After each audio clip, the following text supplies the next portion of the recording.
Bueno, voy a grabar una sesión dedicada al libro Retoromanía de Simon Reynolds, subtitulado La adicción del pop a su propio pasado, traducido en la editorial Caja Negra, traducción de Teresa Arijón, edición al cuidado de Pablo Scanton, y está publicado en esta editorial Caja Negra en el 2012.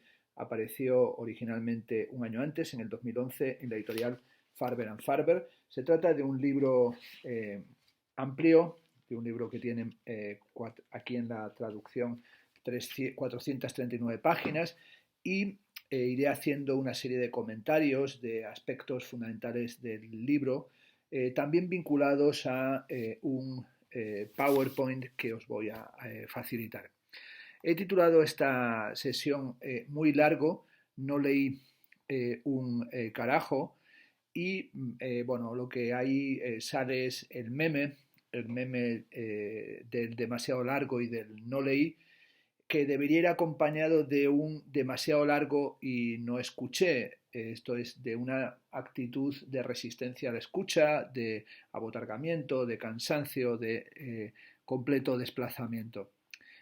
Una cita de Filippo Tommaso Marinetti dice así: queremos liberar a la tierra de la hedionda gangrena de los profesores, arqueólogos, ciceroni y anticuarios. Durante demasiado tiempo Italia ha sido un marchand de ropa de segunda mano. Pretendemos liberarla de los innumerables museos que la cubren, como los incontables cementerios. Museo, cementerio, seguramente idénticos en la siniestra promiscuidad de tantos cuerpos desconocidos entre sí. Aquí Magnetti estaba anticipando aquel famoso texto de Theodor Adorno, basado a su vez en Valéry y en la sensación de cansancio que decía que tenía y de incomodidad cuando acudía a los museos, cuando dice Theodor Adorno que museo y mausoleo comparten algo más que etimología, esto es que el museo es la tumba de las obras de arte. Vamos a darle vuelta a esta cuestión de la retromanía y sobre todo de cómo se han ido desplegando instantes y situaciones retromaníacas. En el libro de Simon Reynolds se comienza señalando que vivimos en la era del pop, que se ha vuelto loco por lo retro y fanático de la conmemoración. Y se plantea la pregunta de si puede ser que el peligro más grande para el futuro de nuestra cultura musical no sea otra cosa que su obsesión con el pasado. Estamos, por tanto, en esta época de retromanía. Hay una retromanía de los 60 psicodélicos, de los 70 post-punk, de los 80 del hip hop, de los 90 del rape, y en un tiempo que parece aletargado y algunos han calificado como la época del retro rock o la moda del re. Los primeros 10 años del siglo XXI fueron una década del re. Los 2000 estuvieron dominados por el prefijo re, con reediciones, remakes, reescenificaciones. Es como una especie de actitud de retrospección o retrospectiva interminable. Cada año traía una nueva racha de aniversarios con su superabundancia de biografías, memorias, rock documentales, biopics y sobre todo con números conmemorativos en las revistas musicales. Los 2000 fueron también la década del reciclado rampante, un reciclado de géneros del pasado, removidos y renovados, y de toda esa cantidad de material sonoro, vintage, reprocesado y recombinado. También es evidente que estamos en la época de lo retro. La palabra retro tiene un significado específico.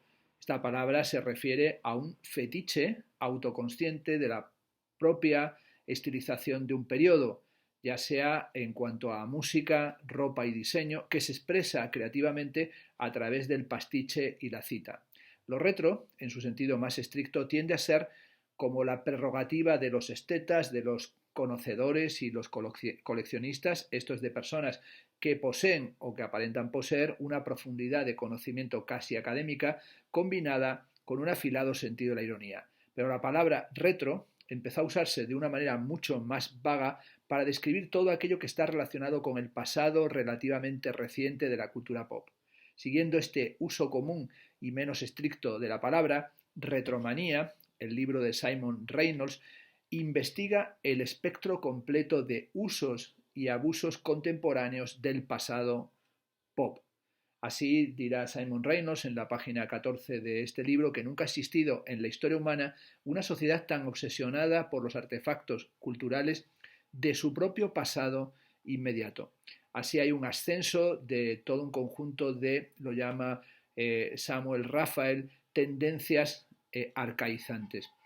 Sin duda, estamos en la época de la nostalgia y el déjà vu. Así se pregunta Simon Reynolds si la nostalgia obstaculiza la capacidad de avanzar en nuestra cultura.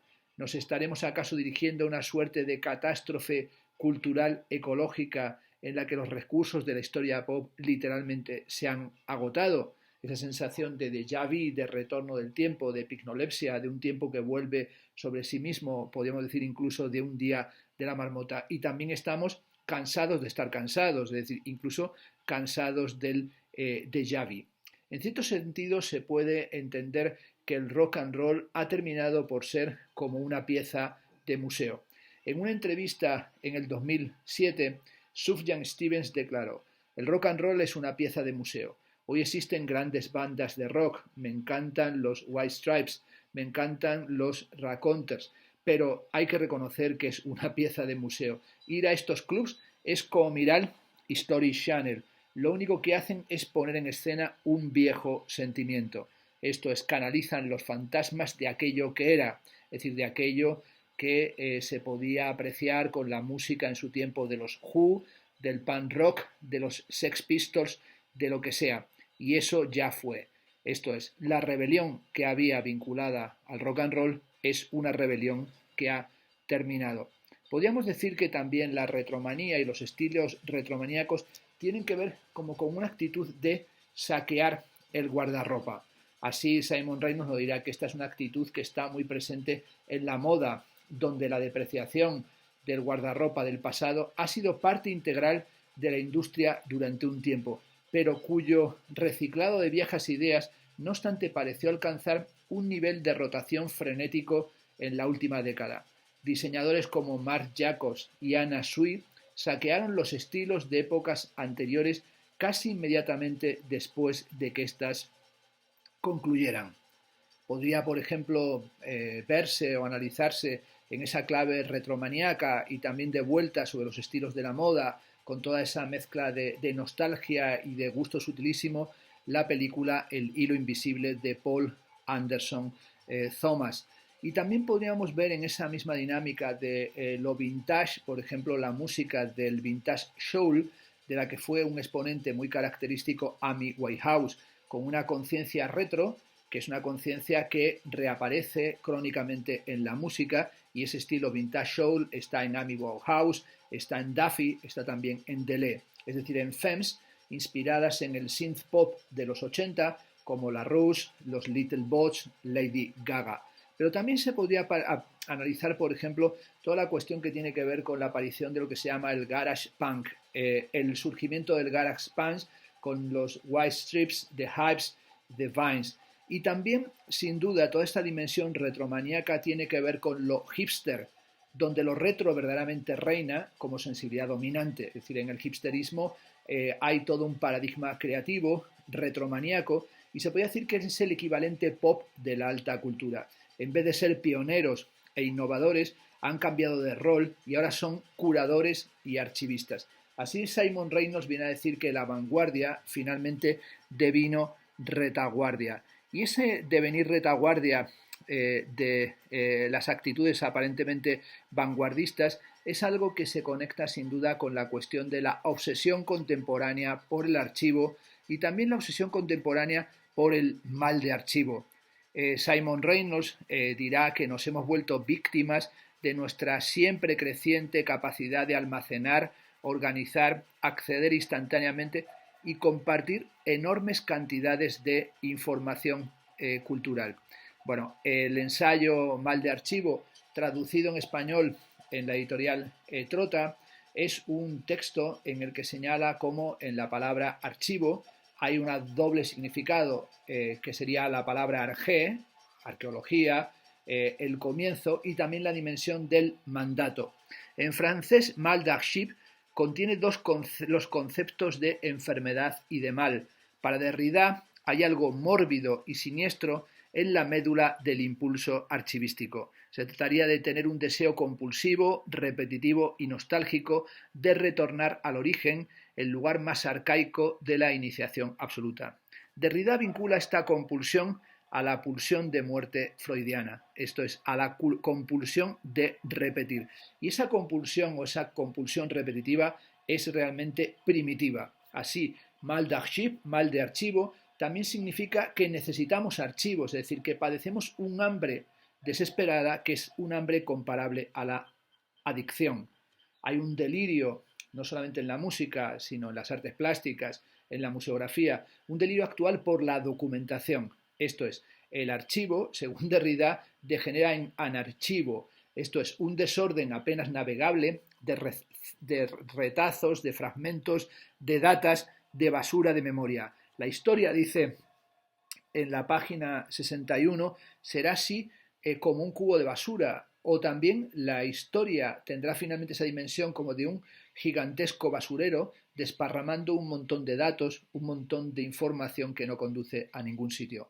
También las pulsiones archivísticas contemporáneas, que es un asunto que, por ejemplo, analizó también Hal Foster en un texto muy difundido, tienen que ver con todo lo que son los métodos de composición recombinante, con esto que Simon Reynolds llama un rock hecho por coleccionistas, y también con todo lo que, por ejemplo, calificaba Nicolas Bourriaud como la postproducción, como esa estética que surge del MP3 y con toda la dimensión de las microtendencias contemporáneas. Se podía hablar de una ultramusealización o incluso de una hipermusealización.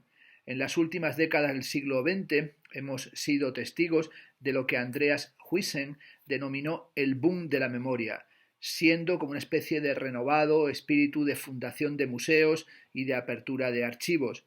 Tomando prestado el concepto de musealización de Hermann Löwe, la mentalidad archivística ya no más confinada dentro de la institución del museo, sino explayándose hasta infectar todas las zonas de la cultura y la vida cotidiana, Huyssen contrastó las actitudes de la segunda mitad del siglo XX con las de la primera mitad y advirtió un cambio desde la preocupación por los futuros presentes hacia los pasados presentes.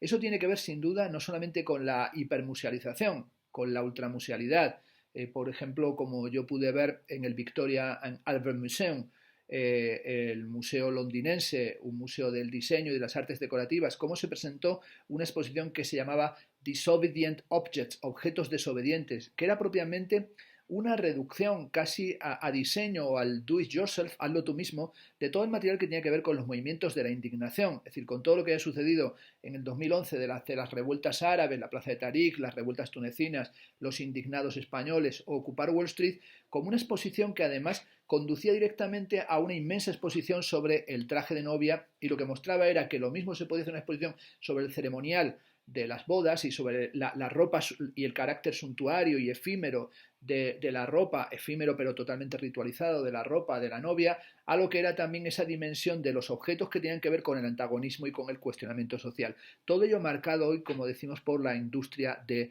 la nostalgia. Un ejemplo que va a dar Simon Reynolds en su libro de retromanía es el de Ariel Pink y su disco Before Today, que fue unánimemente aclamado como uno de los mejores álbumes del 2010. Ariel Pink describe su sonido, que es un entramado de ecos borrosos de pop radial idílico de los 60, 70 y 80, como retrodelicioso. Y sin duda, Ariel Pink se está aprovechando de la nostalgia, porque la nostalgia es sin duda una de las grandes emociones pop. Habría, sin duda, y así lo hace Simon Reynolds, que revisar la nostalgia y cómo se inventa la nostalgia. La nostalgia como palabra y como concepto fue inventada en el siglo XVII por el médico Johannes Hofer para describir una condición que afligía a los mercenarios suizos en sus largas travesías del deber militar. Nostalgia era literalmente añoranza del hogar, el anhelo de retornar a la tierra natal. Los síntomas de la nostalgia incluían melancolía, anorexia, incluso tendencias suicidas. Hasta los últimos días del siglo XIX, esta enfermedad en retrospectiva tratada obviamente como una cuestión psicosomática, continuó preocupando a los médicos militares porque la cuestión fundamental era mantener alta la moral de las tropas, puesto era crucial para triunfar en la guerra. De modo que la nostalgia se refiere inicialmente al anhelo de regresar en el espacio, no en el tiempo. Era el dolor o era resultado del dolor del desplazamiento. Poco a poco se despojó a la nostalgia de estas asociaciones geográficas y se transformó en una condición temporal. Ya no era una añoranza angustiosa de la madre patria perdida, sino un melancólico languidecer por un tiempo idílico perdido de la propia vida. La nostalgia, en el sentido moderno, es una emoción imposible o por lo menos incurable, porque el único remedio era viajar en el tiempo. Así, en cierto sentido, el presente se transformó en un país extranjero. Hacia mediados del siglo XX, la nostalgia ya no la considera una patología, sino una emoción universal. Uno de los componentes de la nostalgia puede ser la añoranza de un tiempo anterior al tiempo, es decir, la nostalgia como obsesión por el presente perpetuo de la infancia o por la ficcionalidad que se pega, que se adhiere a la infancia como un territorio perdido al que se quisiera constantemente regresar. Un libro importante sobre la nostalgia es el libro de Svetlana Voin, El futuro de la nostalgia, en el que distingue entre la nostalgia reflexiva y la nostalgia restauradora. La nostalgia restauradora tiende a apoyarse en los desfiles, el folclore y el nacionalismo romántico, mientras que la nostalgia reflexiva, en contraste, es personal.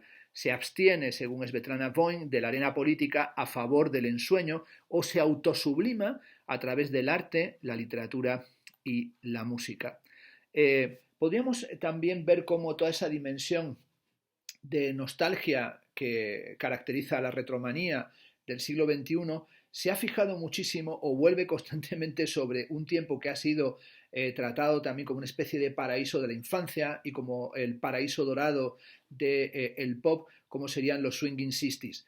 Allí se llega a la victoria absoluta en la cuestión de provocar una nostalgia vicaria. Después de todo, esa fue los 60, la década en la que se acuñó el eslogan de estar aquí, ahora. Sin duda nos encontramos en una dimensión de lo retro sin fin.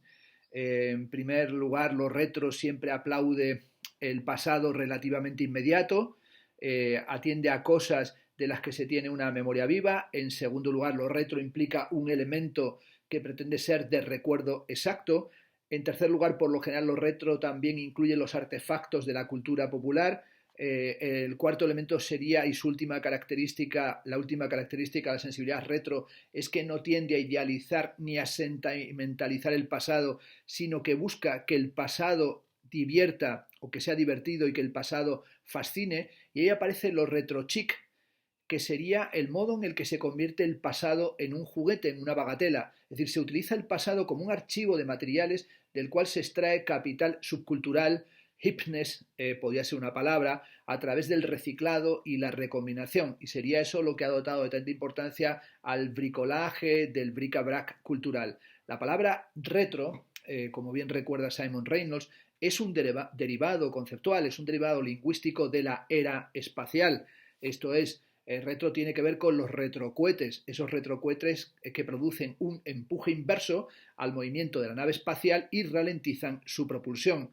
La conexión de lo retro con la era del Sputnik y la carrera espacial se presta a una analogía interesante. Esto es, lo retro como contrapartida cultural del empuje inverso, es decir, el surgimiento de la nostalgia y del relativismo de los 70 como una reacción contra la velocísima oleada de los 60 hacia el espacio exterior.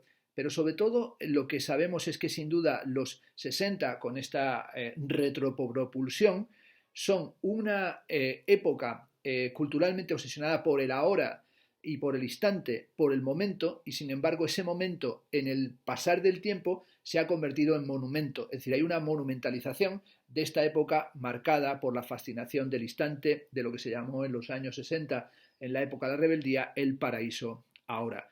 Y eso conduce sin duda a toda una estética en el presente de la reescenificación histórica. La reescenificación está de moda en el mundo del arte. Pensemos en la famosa recreación de Jeremy Deller de la batalla de Orgrave. Esto es el enfrentamiento crucial entre los mineros y la policía antidisturbios en una planta de South Yorkshire en junio de 1984, que él va a recrear en 2001. Con esta obra, bueno, y con estos trabajos va a ganar el premio Turner en el 2004. Toda esa dimensión de remake y de reescenificación tiene que ver con otra figura de las reescenificaciones, que es Rod Dickinson, que fundó un colectivo llamado The Johnstown Reenactment, y en mayo del 2000 montaron en el Instituto de Arte Contemporáneo en Londres la reconstrucción de un sermón anticapitalista pronunciado por el reverendo Jim Jones ante sus fieles del Templo del Pueblo.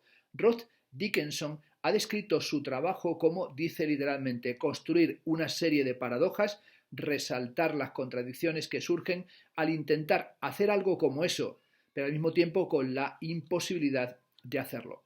Sin duda, en todas estas pulsiones retromaníacas y en todas estas reescenificaciones, en todas estas reactualizaciones, aparece toda la cuestión del fracaso, y el fracaso es ahí algo que está inscrito dentro del propio proyecto, es decir, que el fracaso se ha vuelto sumamente importante. Pensemos también en toda la obsesión filosófica, teórica, económica y profesional por el fracaso, incluso hasta congresos que se hacen internacionales e itinerantes como sobre el fracaso, y hasta empresarios que enseñan a otros a fracasar dentro de las startups o de las industrias tecnológicas. También esa dinámica de la reactualización y de la reescenificación, podemos pensar en Marina Abramović, que volvió a poner en escena sus piezas performativas seminales de los años 70, y así Seven is Peace, 7 piezas fáciles, las va a reescenificar, y este arte de la reescenificación,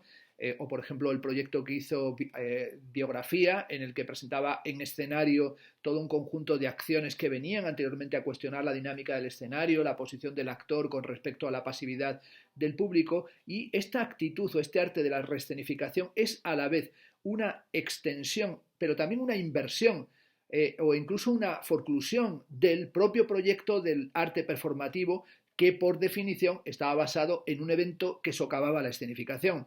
El poder del arte performático, dirá Simon Reynolds en la página 87 de su libro, está ligado precisamente a su carácter efímero. No puede ser, así lo advertía Alan Caprow, reproducido, ni coleccionado, ni tampoco entrar en el mercado del arte. Y cualquier documentación incidental que produzca no sustituye el hecho de haberlo visto en vivo. La reescenificación es como una forma espectral de arte performático. Lo que presencia el espectador nunca alcanza una presencia completa.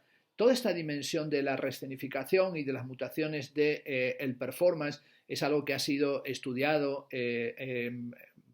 muchísimo en los últimos tiempos, y sin duda el libro Artificial Hells, Infiernos Artificiales, de Claire Bishop, es una pieza fundamental relacionada con esta cuestión, y es también un libro que he reseñado en este canal de YouTube. Pero también toda esta cuestión de la reescenificación se podría poner en relación con la filosofía del evento y con la filosofía del acontecimiento y con la cuestión de la singularidad en Alain Badiou.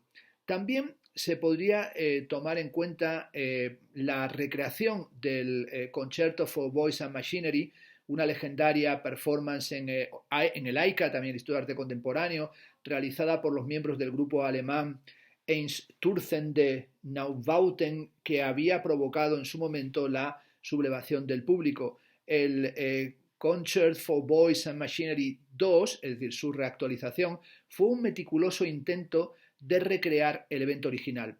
Era un concierto con taladro, amoladora angular, mezclado con cemento, y aquí se encuentran otras de esas dinámicas, en este caso vinculado al ruidismo o a ciertas concepciones del arte sonoro y el performance que hablan de esa vuelta sobre trabajos ya realizados. Es algo que, por ejemplo, también está presente o lo ha realizado el artista Pierre Huguet, que es uno de los grandes maestros contemporáneos del remake. En el nivel de la cultura se han hecho remakes conceptuales, como sería Fenêtre sur Coeur de Pierre Huguet, que es una recreación de La ventana indiscreta de Alfred Hitchcock, reambientada en un edificio de apartamentos parisinos. Pensemos también en la recreación de Psicosis de Gus Van Sant. Pudo verse no hace mucho esta versión de Psicosis de Gus Van Sant en la exposición que se hizo de él en la Casa Encendida, y se publicó también un catálogo. O también se podría entender toda esta dinámica de remake y de reactualización en la clave de la postproducción, en la que, por ejemplo, Mike Kelley y Paul McCarthy han hecho Fresh Conchi, en la que volvían sobre las performances de Vito Acconci, las performances suyas canónicas originarias, para hacerlas actualizadas, pero hechas en este caso por actores. Bueno, sin duda, toda esta dinámica de la retromanía tiene que ver también, como hemos dicho, con una pulsión de repetición, pero también esa compulsión de repetición tiene que ver con el coleccionismo. Jean Baudrillard, en el sistema de los objetos, dirá que jamás se inicia una colección con la intención de completarla. La pieza más importante de la colección es la que falta. Pensemos también en un libro que tristemente todavía no ha sido traducido, que se llama On Longing, de Susan Stewart, en el que Susan Stewart advierte que el verdadero deseo del coleccionista es permanecer en un estado de ansia constante.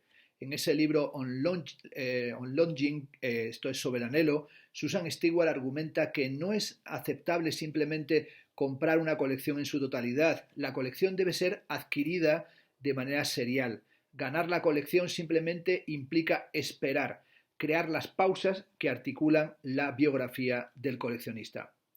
Analizando la personalidad del coleccionista, tanto Jean Baudrillard como Susan Stewart concuerdan en que el sello distintivo del verdadero coleccionista es lo que respectivamente denominan sistematicidad y serialidad. Esto es un interés formal que eclipsa la atracción hacia los objetos específicos por sus cualidades intrínsecas y particulares.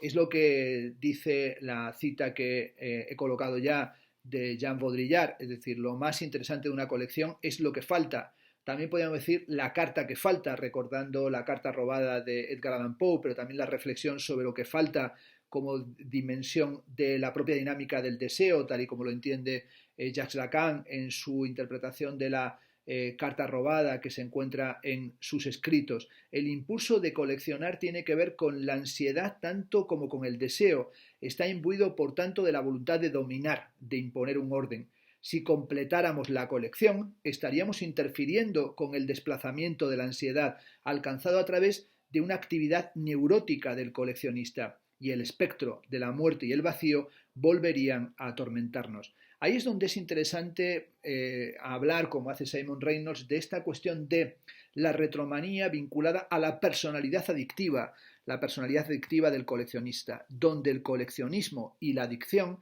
convergen es en su relación con el tiempo.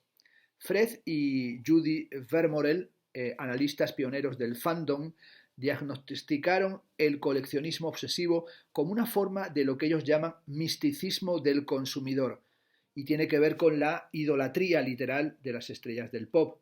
Coleccionar es un sustituto de conectar, una fantasía de posesión total a través del hiperconsumo. El coleccionista obsesivo también recuerda la condición autista leve, conocida como síndrome de Asperger, que combina la dificultad de relacionarse con otras personas con una necesidad obsesiva de que las cosas sigan igual y una inmersión también en el conocimiento arcano. Esa cuestión del conocimiento arcano, o esta especie de compulsión de repetición y esta ansiedad y obsesividad del coleccionista, se podía poner en relación también con la película Transporter, ¿no? Con esa idea del el transporter, que es un término utilizado en Gran Bretaña para el observador de trenes. Por tanto, describe a esa clase de fan fanático de los hechos y da nombre a los adolescentes que pasaban los sábados en los andenes de las estaciones de ferrocarril anotando los números de serie de las locomotoras. Transporter alude a alguien que ha perdido el rumbo, cuya obsesión se ha alejado de lo que realmente importa. Y en este caso, en el caso de la retromanía de Simon Reynolds, sería la música misma, es decir, alguien que dilapida su energía acumulando información inútil. Philip Bloom, en su magnífico libro sobre el coleccionismo, advierte de los aspectos de la parquedad emocional y el lenguaje del coleccionismo que se superponen muchas veces. Esta cuestión de aferrarse a los propios sentimientos, reprimirlos, ser retentivo, es decir, no dejarlos fluir. Pasa, sin embargo, por alto Philip Bloom algo más importante. El anticuado término collect yourself, que significa al mismo tiempo coleccionarse a uno mismo, y collect yourself significa recomponerse después de algo que te hizo trizas emocionalmente. Ahí es donde podría tener sentido volver o darle alguna vuelta a la cuestión de la épica nerd, ¿no? Los nerds se esgrimen o no esgrimen su autoridad, sino que los nerds devienen autoridades a través de su gusto y de su pericia cultural.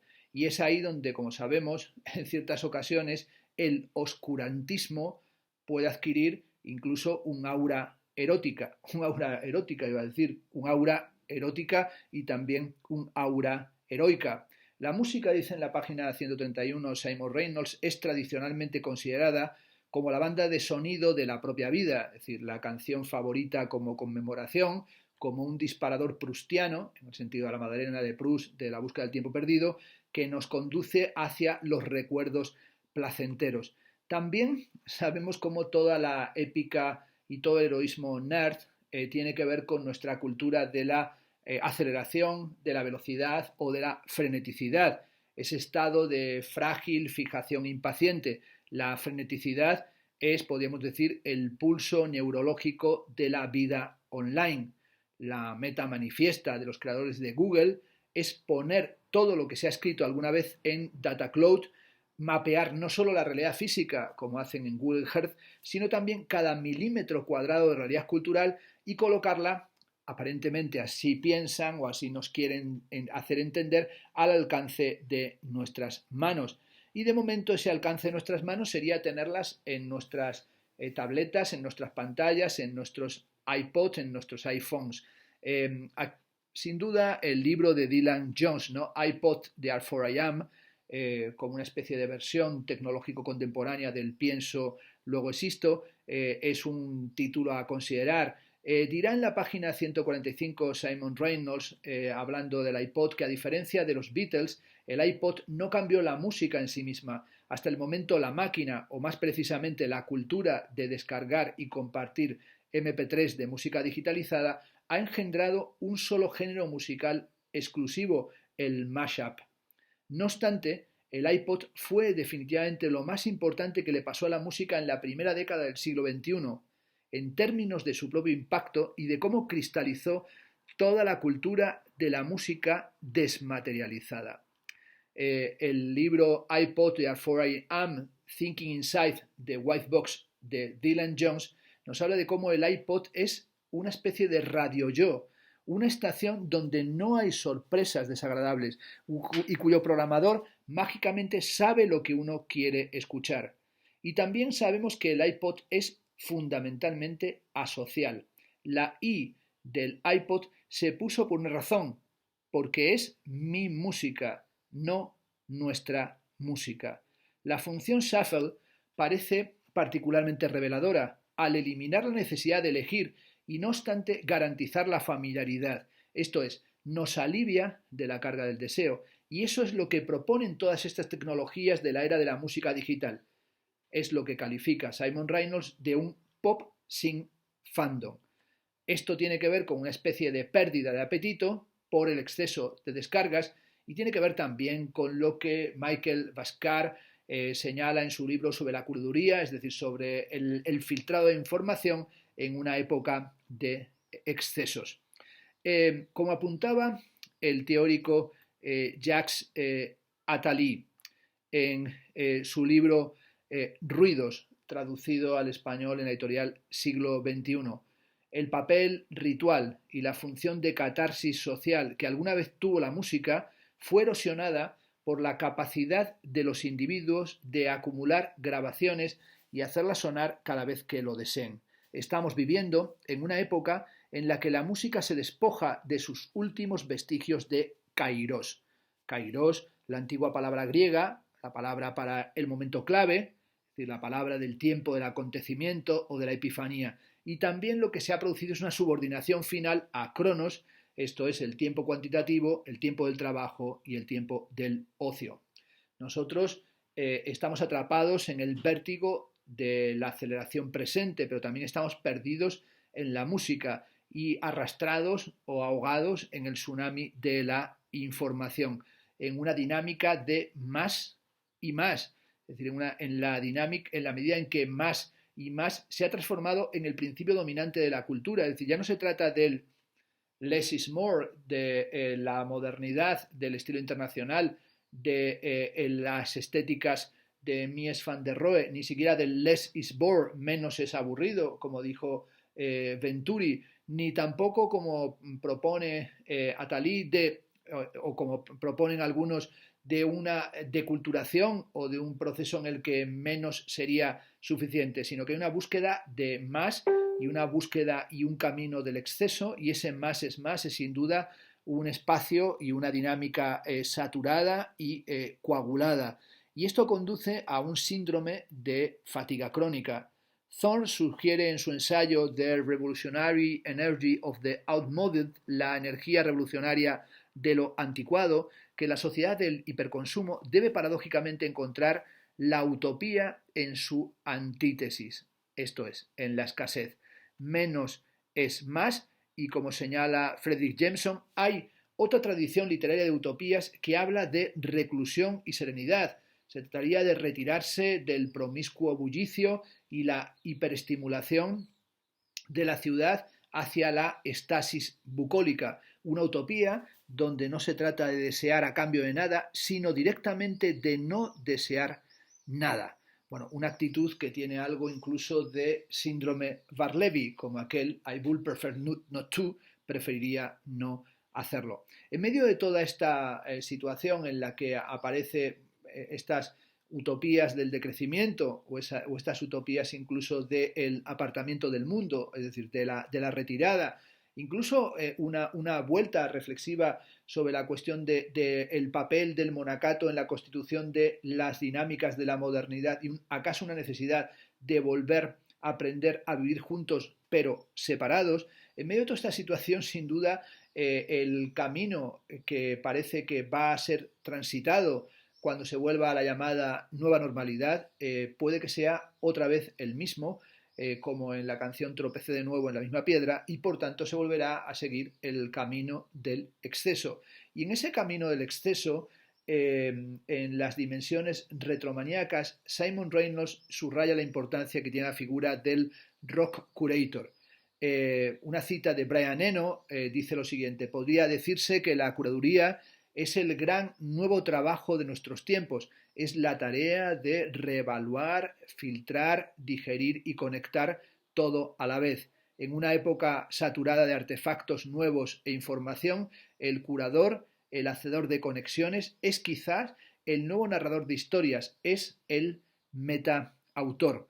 También es verdad que aquí, cuando habla del rock curator, está apareciendo esta cuestión de lo pomposo y el lustre y el brillo que tiene la curaduría o el comisariado o las prácticas curatoriales desde la década final del siglo XX hasta el comienzo del siglo XXI. Es lo que trata David Balsen en su libro Curatorismo, cómo lo curatorial se hizo cargo de todas las cosas en el mundo, y esta especie de síndrome o obsesión por lo curatorial aparece también en las dimensiones de la música. Podría decirse así que la curaduría es el trabajo fascinante de nuestros tiempos. En una entrevista de 1995 con Wired, caracterizó Brian Eno al artista contemporáneo tanto como un creador, o no tanto como un creador, sino como un conector de cosas. Y es por eso que el curador, dice Brian Eno, el editor, el compilador y el antólogo se han transformado en figuras tan importantes. En 1986, Brian Eno argumentaba que la innovación era una proporción mucho más pequeña de la actividad artística de lo que habitualmente pensamos, y proponía ya allá a mediados de los años 80 el concepto de remixar como el más adecuado de la era posmoderna. El artista contemporáneo, sugería Brian Eno, perpetúa un gran corpus de supuestos culturales y estilísticos recibidos, reevalúa y reintroduce ciertas ideas que ya no están en boga y entonces también innova. Pensemos, por ejemplo, en la Sonic Youth. Trusto Moore y Sonic Youth han sido los más interesantes, en cierto sentido, curadores de la década pasada. Su primera gran experiencia en este área de la curaduría fue curar el primer festival All Tomorrow's Parties en los Estados Unidos, un evento de 4 días llevado a cabo en la UCL, en la Universidad del Sur de California, en Los Ángeles, en el 2002. Luego Sonic Youth se volvió en sí mismo una exposición en el año 2008. Sensational Fix ofrecía un mapa detallado de lo que se llamaban las actividades multidisciplinares que generó la banda desde que se formó en 1981. Y ahí se veía toda una constelación de influencias que eran lo que nutría a Sonic Youth. Spike Jonze, Sofía Coppola, Jonas Mekas, Gus Van Sant, Gerhard Richter, Mike Kelly, Todd Haynes, Raymond Pettibon, William Burroughs, Vito Acconci, Glenn Branca, Dan Graham, Richard Price, Tony Osler, Patti Smith aparecían como elementos fundamentales para Sonic Youth. En The Eternal, en el disco de Turner, todas las canciones hacen un guiño hacia un artista que Sonic Youth admiraba. Así en Sacred Trickster hay un saludo por partida doble a el artista Yves Klein y al músico Noise Nomads. Pensemos también en la portada del disco Daydream Nation de Sonic Youth, que es una portada con una vela, una vanitas, que en realidad es un cuadro de Gerhard Richter con el que dan también referencias en esta actitud citacionista, de apropiación, de retromanía, de referencialidad. O pensemos también en Sonic Youth Teenage Riots. El vídeo Teenage Riots del año 1988 era un montaje de fragmentos de un vídeo anterior que había sido abortado. Esto es material en crudo de Sonic Youth divirtiéndose en una gira y clips ultra breves de la colección de vídeos de la banda que daban forma a un caleidoscopio en el que el grupo se fundía con su panteón sagrado de referencias, ya hemos dicho, Patti Smith, Mark Smith, Henry Rollins, The Black Flag, Sun Ra, Iggy Pop, Blixa Bartlett, Tom Waits y también, extrañamente, Susan Hoff de The Bangles.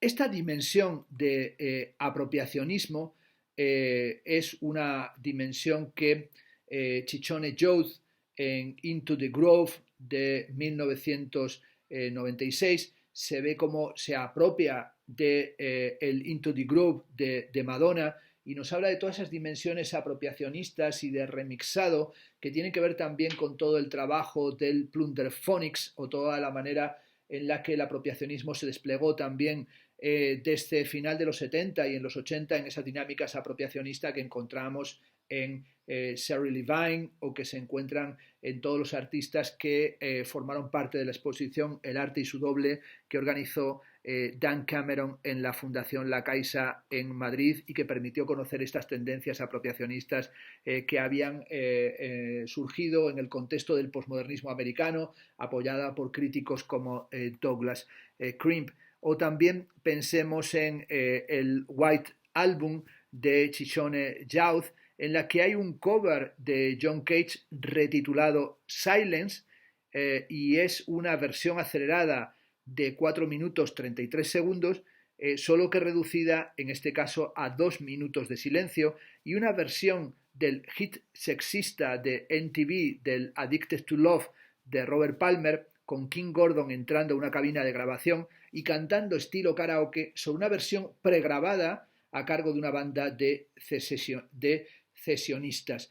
También se tendría sin duda que volver, he mencionado antes a Douglas Crimp, a la exposición Pictures de Douglas Crimp en el Artist Space en Nueva York en el año 1977, en la que había obras de Sherry Levine y de Richard Price y la famosa serie de Shirley Vine After Walker Evans, después de Walker Evans, en la que retomaba las fotografías de Walker Evans y las volvía a fotografiar, es decir, era un copiar fotografías. Esa dinámica del after, ¿no? La palabra after, después, como el After Walker Evans de Shirley Vine o el After Egon Schiele, y es también esa dimensión que es un cuestionamiento de la autoría, pero también esa del d'après, del después, ¿no? Y esta idea de d'après Rembrandt, ¿no? Es decir, evocando el estilo o a la manera y al estilo de Rembrandt, pero también evoca una sensación de retraso artístico, esto es el signo del pathos y de la estética posmoderno. En los comienzos de su carrera, Shirley Vine escribió un manifiesto breve titulado Statement que expresaba las emociones mezcladas del artista que llegaba tarde y que entraba en un campo ya atestado de obras maestras. Sin duda esto se podría poner en relación, pero sería extendernos mucho, con la cuestión de la angustia de las influencias de Harold Bloom y toda esa dinámica de lo que él califica como los cocientes revisionistas. El artista contemporáneo inevitablemente se pone ansioso ante el abrumador torrente de influencias que inundan su yo, pero en el caso de Shirley Vine puede defenderse con una desafiante celebración de la no originariedad y la no prioridad. El mundo, dice Shirley Vine, está colmado hasta el sofocamiento. Sabemos que una pintura no es sino un espacio en el que gran cantidad de imágenes, ninguna de ellas original, se mezclan y chocan.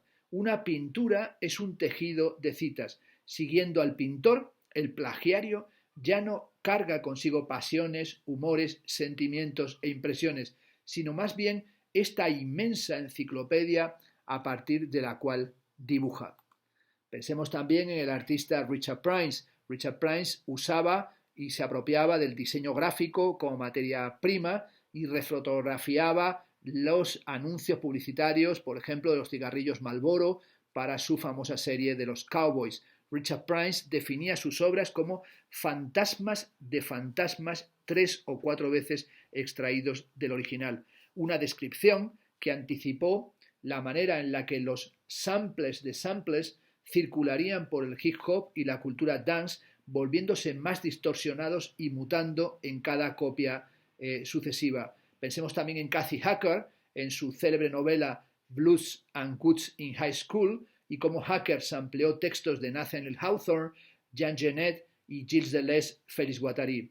En 1986, Cathy Hacker publicó Don Quijote, su reescritura del clásico de Cervantes. En una entrevista, Hacker mencionó a Shirley Vine como su fuente más grande de inspiración y dijo sobre todo que Don Quijote, sobre todo de qué trataba Don Quijote, lo que realmente quería hacer era una picture, una fotografía, una pintura de Shirley Vine. Lo que me fascinaba era el simple hecho de copiar. Quería ver si todavía se podía hacer algo similar en el campo de la prosa y de la escritura. Bueno, aquí tanto en las fotografías de Shirley Vine como en este Don Quijote de Cathy Hacker, lo que late es la importancia que tiene en esta generación la lectura de Pierre Menard, autor del Quijote de Jorge Luis Borges. De hecho, en el libro que se publicó en el volumen en el New Museum, cuando estaba al frente Marcia Tucker, el libro de Bryce Wallis sobre Rethinking Representation, sobre la reconsideración de la representación en las estéticas postmodernas, se incluye el texto Pierre Menard, autor del Quijote de Borges, en el que se nos habla de un escritor que vuelve a copiar un pasaje, un capítulo del Quijote, que es ahora, dice, un anacronismo deliberado, es decir, como un pasaje en la época de Cervantes puede ser el elogio de las armas y las letras, y hoy funciona como un anacronismo deliberado, como algo que ha cambiado con el discurrir del tiempo propiamente su sentido. Esta cuestión del apropiacionismo que desarrolla Simon Reynolds también se puede analizar con el disco Goodbye 20th Century de la Sonic Youth, en el que hay un homenaje, pero al mismo tiempo todo un reciclaje y toda una retromanía en torno a la música experimental, como sucede en ese disco, por ejemplo, de Steve Reich. Es una especie, llega a decir Simon Reynolds, de bohemia consumista, y ahí se ve toda esa obsesión del coleccionista de ideas, gestos insurrecciones y desvíos. Toda esta dinámica retromaníaca es propia del esteta pop. El esteta pop que se abre paso en el superpoblado bazar de desechos culturales se transforma en una figura que navega a través del caos de la posmodernidad urbana. Y esto es fundamental en la música, en una práctica de bricolaje, pero también es el bricolaje visual, la parodia y el pastiche que encontramos en la pintura y también en la arquitectura posmoderna. El pop es, o como artefacto objetivo, es algo que se opone al pop como expresión subjetiva, y Simon Reynolds señalará que el cáncer de la ironía hace metástasis en toda la cultura pop. El rock hecho por coleccionistas de discos transformó a la música en algo separado de la vida real. Nos preguntamos hasta dónde es posible o deseable preservar y recordar todo. Tal vez necesitemos, dice en la página 186, olvidar. Quizás el olvido sea tan esencial para una cultura como es existencial y emocionalmente necesario para los individuos. Esta reivindicación del olvido que hace aquí prácticamente cuando está acercándose a la mitad del libro Simon Reynolds, tal vez podría ponerse en contacto con la cuestión tal y como la formula Federico Nietzsche en su segunda consideración intempestiva sobre el provecho inconveniente de la historia para la vida, cuando habla de lo que llama potencias suprahistóricas que vienen a poner freno a la enfermedad histórica y a sus tres modulaciones como historia monumental, anticuaria o crítica. Dice que esas potencias suprahistóricas son el arte, el olvido y la religión. Y tal vez tiene que haber un arte del olvido para no caer en un síndrome que sería el síndrome de Funes el Memorioso, por volver a citar un relato de Borges que podía advertir cómo crecía una grieta en el muro de una pared del patio de su casa, podía leer y aprenderse todos los libros de memoria, pero al mismo tiempo envejecía porque tal vez queriéndolo recordar todo, finalmente no tenía ninguna experiencia ni ponía un límite a toda esa actividad de acumulación. Vamos a dejar aquí, cuando estoy pues prácticamente en la tercera parte de esta charla sobre la retromanía, lo voy a dejar aquí para continuar, para no hacer una sesión de 2 horas, para continuar en otra sesión, o tal vez tengan que ser 2 más, pero lo dejamos con esta aparición del esteta pop y esta reflexión sobre la necesidad del olvido en una época de retromanía, de apropiación, o como dice también en uno de sus últimos libros Sigurd Baumann, en una época de retrotopía en la que buscamos el apoyo seguro de algo que está en el pasado y que tiene mucho que ver con las tendencias neohistoricistas o con el eclecticismo que hizo furor en el tiempo de la posmodernidad.